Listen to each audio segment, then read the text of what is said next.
Ini ada beberapa, katakannya sumbernya ya. Ya, pertama-tama kita, mengikuti bahwa harga-harga komoditas yang menjadi salah satu andalan BUMN misalnya sektor pertambangan, perkebunan, itu naik kan. Nah, yang kedua, juga tidak kurang, peranannya ya bahwa sektor jasa pariwisata sudah membaik ya. Jadi kalau tahun 2021 rugi, 2022 ini sudah untung. Tapi yang paling besar peranannya menurut saya adalah bahwa, eee, konsolidasi yang merupakan, kunci daripada transformasi BUMN yang dimulai sejak tahun 2020 itu betul-betul di tahun 2022 ini sudah efektif. Kita, mengikuti bahwa, ya kalau di awal saya mendirikan Kementerian BUMN itu kan ada 159.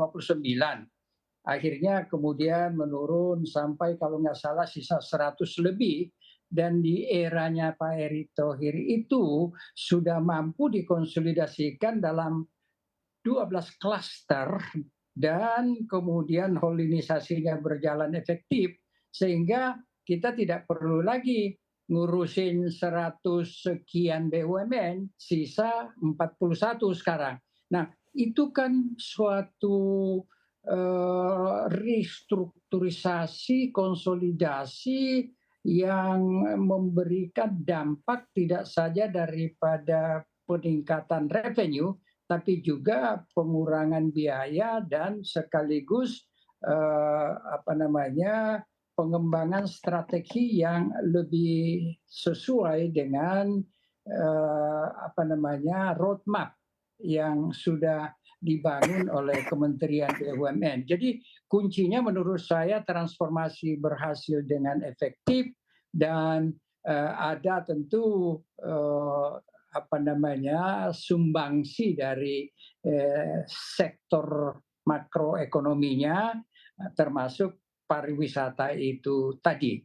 Dengan demikian maka kita lihat apa yang saya dapat tangkap bahwa keuntungan BUMN meningkat dari 125 triliun menjadi 304 triliun. Nah itu luar biasa itu, luar biasa. Iya, Kalaupun misalnya kita keluarkan dampak dari kondisi ekonomi yang lebih membaik, tetap saja keuntungan BUMN ini boleh dikatakan sebagai akibat daripada pembenahan, restrukturisasi, kemudian transformasi bisa memberikan keuntungan berlipat ganda gitu atau 100% misalnya. Ini kan totalnya hampir 100 berapa ya, 140% ya kalau kita lihat angka yang ada iya, sekarang, kalaupun itu belum diaudit ya. Ya, baik.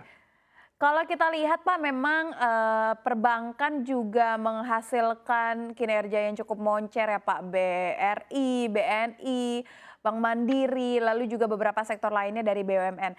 Tetapi kalau kita lihat BUMN karya atau konstruksi, ini justru banyak melakukan pembangunan, tapi banyak juga yang meninggalkan utang yang sangat besar bagi negara. Nah, menurut Anda apakah ini akan berdampak Pak kepada negara?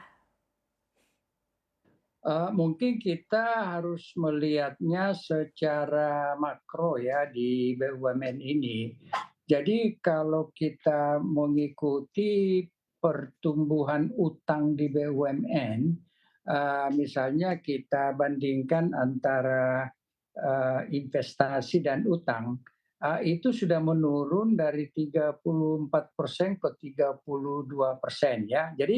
Jadi saya tadinya khawatir kalau pembangunan infrastruktur ini justru memberi dampak peningkatan daripada utang yang jauh lebih besar dibandingkan dengan investasi atau apa yang ditanamkan ya.